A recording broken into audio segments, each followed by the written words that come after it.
Le jour où je suis vraiment allé jusqu'au bout, il faisait drôlement beau. Il y a eu une belle matinée de mai. Ce qui était super, c'est que j'avais gardé mon petit déjeuner dans l'estomac et que j'avais vu un écureuil sur la pelouse pendant le cours d'algèbre. J'étais assis dans la rangée la plus éloignée de la porte, tout contre la fenêtre, et j'ai vu l'écureuil sur la pelouse. Elle est sacrément belle, la pelouse du lycée de Placerville. Elle plaisante pas. Elle fonce droit jusqu'au bâtiment pour venir vous faire coucou.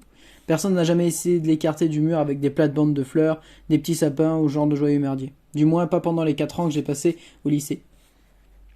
Que ça vous plaise ou non, elle arrive jusqu'aux fondations de béton et elle pousse tranquillement.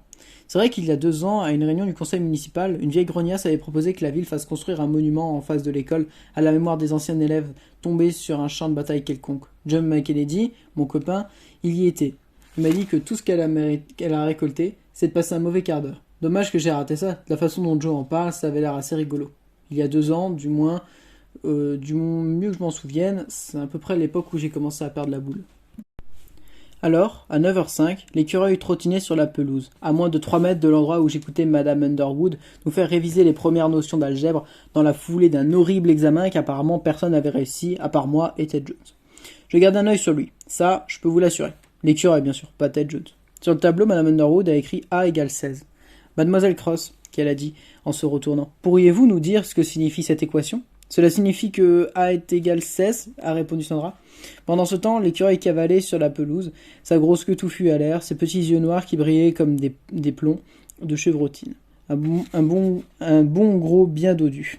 Monsieur l'écureuil gardait plus souvent son déjeuner dans l'estomac que moi ces derniers temps. Mais celui de ce matin-là paraissait aussi léger qu'on pouvait l'espérer. Pas de haut le cœur, pas d'aigreur, je me sentais calme. Bon, ce n'est pas mal, a dit Madame Underwood, mais ce n'est pas tout. Est-ce que quelqu'un voudrait développer cette fascinante équation? J'ai levé le doigt, mais elle a interrogé Billy Sawyer. Il a bredouillé 8 plus 8. Expliquez-vous. Cela veut dire que Billy se trémoussait du doigt, il a effleuré les graffitis sur la table. SMMDK, Frimeur, Tommy 73. Bah, si on additionne 8 plus 8, cela signifie que... Vous voulez que je vous prête mon dictionnaire de synonymes? A dit Madame Underwood avec un grand sourire. Mon estomac a commencé à faire un peu mal, et mon petit déjeuner s'est mis à gigoter un petit peu. Alors je me suis retourné vers l'écureuil, le sourire de Madame Underwood me rappelait le requin dans les dents de la mer. Carl Granger a levé le doigt, Madame Underwood lui a fait un signe. Il veut sans doute dire que 8 plus 8 répond également à l'équation. Je ne sais pas ce qu'il veut dire, a répondu Madame Underwood. Tout le monde a ricané. Pouvez-vous répondre à l'équation d'une autre manière, Mademoiselle Granger? Carole a commencé, mais c'est là que l'interphone a dit « Charles Decker est convoqué chez le directeur. Charles Decker, s'il vous plaît. » J'ai regardé Madame Underwood, elle a acquiescé d'un signe de tête. Mon estomac commençait à se sentir de tout racorni et tout vieux. Je me suis levé, j'ai quitté la salle. Quand je suis parti, l'écureuil sautillait toujours sur la pelouse. J'étais à mi-chemin dans le couloir quand j'ai cru entendre Madame Underwood courir derrière moi, ses 2 grandes mains crochues en l'air, avec son sourire de requin. On n'a pas besoin de garçons comme toi ici. Les garçons en ton genre, on les envoie à Green Mantle, en maison de correction ou à l'hôpital avec les fous et les criminels. Alors fiche le camp, fiche le camp, fiche le camp. Je me suis retourné en cherchant dans ma poche de derrière la clé de tube qui n'y était plus. J'avais une grosse boule de petit déjeuner toute brûlante dans le ventre, mais je n'ai pas eu peur, même quand je me suis aperçu qu'elle n'était pas là. J'ai lu trop de livres. Je me suis arrêté aux toilettes pour faire pipi et manger des crackers Ritz. J'ai toujours des crackers Ritz dans mon sac. Quand on a mal à l'estomac, quelques crackers, ça peut faire des miracles. 100 000 femmes enceintes ne peuvent pas toutes se tromper. Je pensais à Sandra Cross qui venait de faire une bonne réponse, mais toujours incomplète. Je pensais à sa manie de toujours perdre ses boutons. Il tombait de ses chemisiers et de ses jupes. Le jour où je l'avais emmenée à la boum de l'école, elle avait perdu le bouton de son wrangler. C'est tout juste si son pantalon n'avait pas dégringolé par terre avant qu'elle ait eu le temps de s'en apercevoir de ce qui se passait. La fermeture éclair s'était à moitié défaite et on voyait un V d'une petite culotte blanche bougrement excitante.